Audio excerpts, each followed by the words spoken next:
It's BigFatNerdyNerd, and we are here with patch 0.13.00 patch notes. Escape from Tarkov. Let's go. It is time. The wipe is here. Let's do this. New content. Even look at it. I just saw that they came out with the patch notes. I pressed the record button. Make sure it's actually recording. We are new content. Streets of Tarkov. Oh, they got a whole thing here.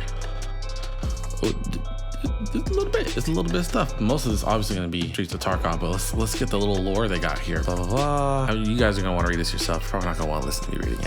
But they're talking about how the city grew into a large infrastructure. They're talking about Terra grew. They're just talking about the backstory, kind of things that anybody that's looked up any lore for Tarkov are going to know. So this update is going to add part of the city of Tarkov located at the intersection of Primorsky Avenue and Kilimov Street. This part of the location contains an abandoned factory, Pinewood Hotel, news agency building, Concordia residential complex, car dealership, Terracotta Business Center, cinema, Sparza supermarket, and other objects of urban infrastructure. It was quite a few little places to explore in there. This is the first part of the work on the city, and later the location will be expanded. This is so exciting. Repair kits and enhanced. We're gonna have weapons, body armor, and plate carriers can now receive a standard or rare improvement when repaired via repair kits. So we got our little magic buffs now, which I know some people are a little iffy about, but it's gonna make the game more interesting, I think. The ability to enhance items opens at level 10 of the corresponding skill. Ooh, okay, that's it. Okay, so you gotta get your skill up. For weapons, it is weapon maintenance, and for armor, it's light armor and heavy armor. Rare enhancements can only be applied at the elite level. Oh, okay, that's probably the good balancing there. Obviously, the streamers are gonna have their day with it, but some of us regular folks are gonna have a hard time getting those. The chance and strength of a normal standard enhancement depends on the level of the corresponding skill. For body armor and plate carriers, the enhancement reduces the damage a character receives. Weapons can have two kinds of enhancements at the same time. The first is a decrease in malfunction chance, and the second is an accuracy increase. Oh, okay. All right, awesome. The enhancement is effective within a certain range of the item's technical condition or armor point, and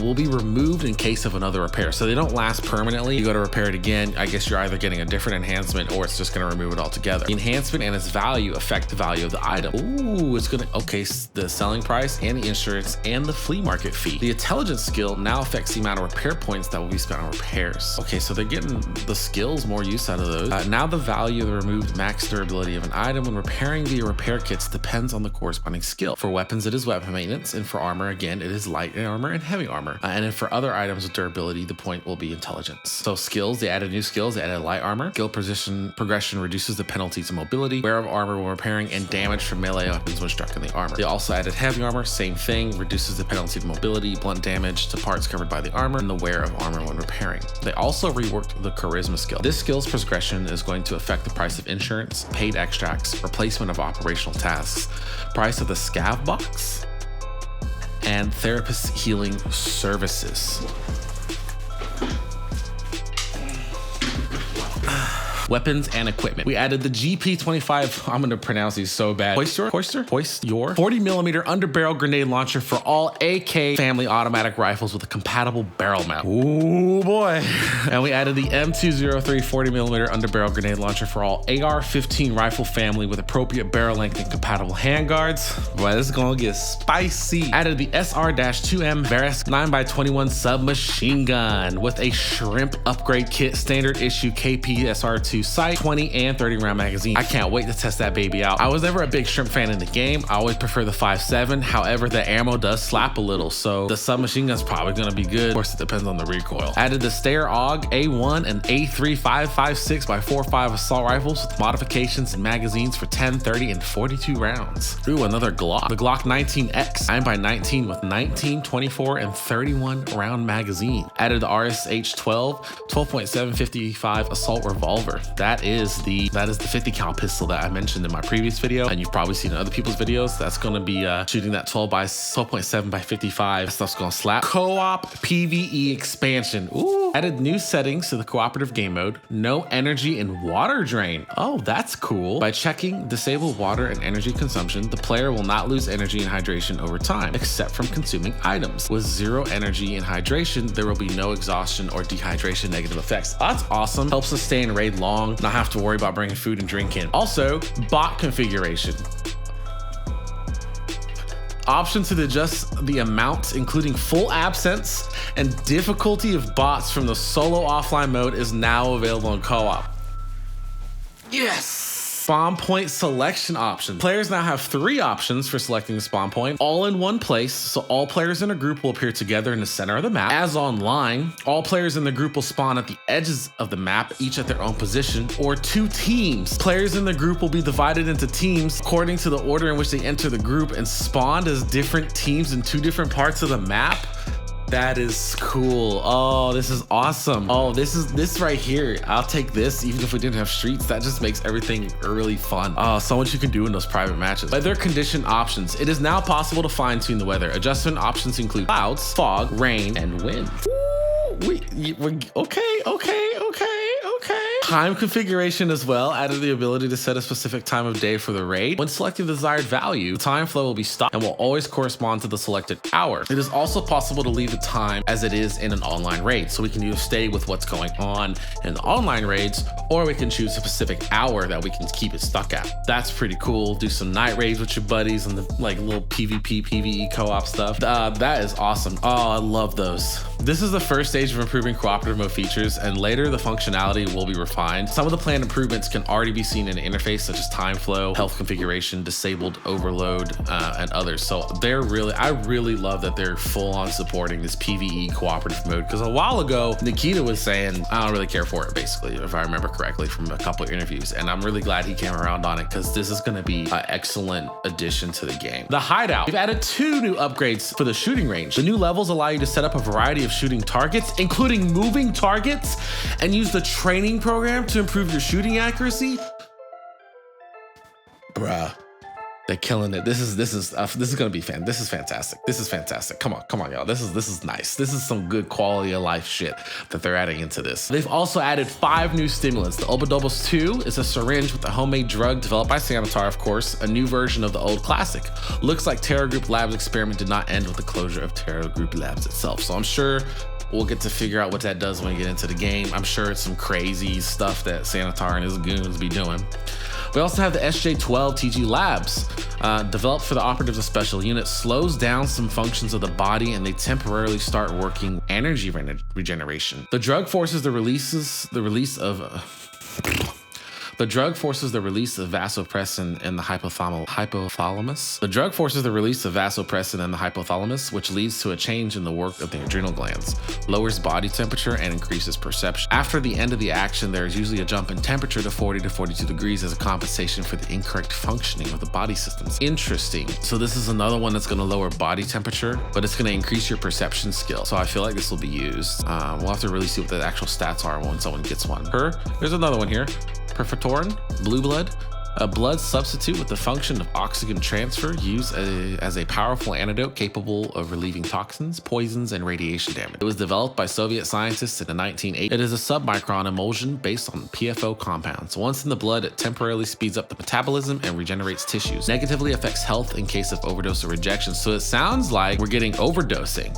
And like if you use too much of this stuff, of these stims, we're gonna get the overdose, like an overdose kind of thing going on. Because this one's interesting. It says it speeds up the metabolism, okay, and it regenerates tissue, so it's another healing. And it's also capable of relieving toxins at the same time. Tramadol, opioid, synthetic analgesic, I can't pronounce any of these medical terminologies. Developed for special force operatives, it has a central and spinal cord action, promotes opening of potassium and calcium 2 channel, causes hyperpolarization of membranes and inhibits conduction of pain impulse. In addition to the effect, it increases combat characteristics. Overdose leads to exhaustion of the body after the effects wear off. Interesting. And PNB, product 16, a combat stimulant. Allows short-term activation of the inner muscles, bringing them into a state of hypertonicity, which in turn reduces the received damage. Okay, so is this like Meldonate a little bit? At the same time, there's an active synthesis of proteins for accelerated tissue regeneration, used for the expansion of the organism's abilities at the key moment of combat. Interesting. They give us, like, they kind of explain, but we don't really know exactly what these are doing. We get a hint, so some of them heal, some of them affect your metabolism and stuff, but we got to see what the numbers are when we get into the game. Voice lines. Woo! They added new voice lines for bosses. Killa, Tagilla, Knight, Bird Eye, and Big Pipe all have their own voice line. List of changes. Rebalance weapon mastering progression. Rebalance trading and prices. Added new barter items. Awesome. Rebalance conditions and rewards in the old quests, as well as added new ones. Ooh. Some quests and chains can now become available after a period of time after the completion of the previous one. Interesting. Are they slowing? Does that mean they're slowing it down? Like you have to wait? That'd be interesting. Various improvements and changes in the hideout, of course. The spawn points of some quest items have been changed. The item will be in one of the random places located near each other. Spawn points? Oh, okay. Some recipes for crafting in the hideout will become available as a reward for completing specific quests. Okay. Oh, that's actually, I kind of like that. I like that. It's going to make it a little more tough or more difficulty, but if you're already doing quests anyway, it's going to be natural progression. Yeah, I kind of like that. Type of extraction is available on Streets of Tarkov. To activate it, you will need to fire a green flare cartridge in the area before the exit. Otherwise, you'll be shot by snipers when approaching the exit. Maybe that's how you get to Lighthouse too, if they added the, what's it called? Which they didn't mention that in here, but I'm assuming they added Lightkeeper because they don't always put everything in the patch notes. Added the ability to add a craft to your favorites, as well as search by name in the craft list. I'm gonna give it to them. This is some nice quality of life improvements, okay? I'm happy. Added weapon malfunctions for bots. This is a step in the right direction, guys. Improve the behavior of rogue bosses. Now, we don't know what that means necessarily. It has some graphics and sound updates, it says, but it's not anything. Oh, wait. Rework the sound mechanics. Okay, they did talk about this, that they were removing Steam Audio. Steam Audio has been completely removed from the project and replaced with Oculus Audio. I don't really know if Oculus Audio is better or worse, but I guess we'll find out. The sound positioning system changes will be noticeable regardless of the binaural sound setting, but we recommend enabling binaural audio for the best experience. So enable it, test it yourselves, because everybody has different headphones and sound setup, so it's always going to be different for everybody. I had it enabled since they added that option back in. It was better for me. So hopefully this is an improvement in sound, or at least a starting point for them to improve sound. I know they said that they had problems with the Steam Audio and that whole system, so hopefully Oculus Audio is much more easier for them to work with and be able to make those improvements. In the current implementation, the sound positioning system handles a much larger number of conditions to form the final sound in relation to the player's position. Interesting. The final adjustment of the positioning is available on Factory Customs Wood Streets of Tarkov.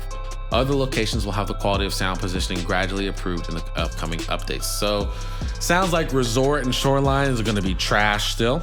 So, whatever, we're used to it. It sounds like some of the reserve indoor maps, a lot of the more indoorsy maps, even though Streets has indoorsy, they probably just worked on it though while they were doing Streets. So Reserve and Lighthouse. List of fixes here. These are minor. I'm not going to read through these. These are good. There's some good fixes here, but they're minor. Overall, honestly, the patch notes sounds absolutely amazing. Like this sounds great. I'm excited. I'm really excited. I've always been excited for a wipe, but we have Streets of Tarkov, okay? The first iteration, which we've been promised for years and years and years.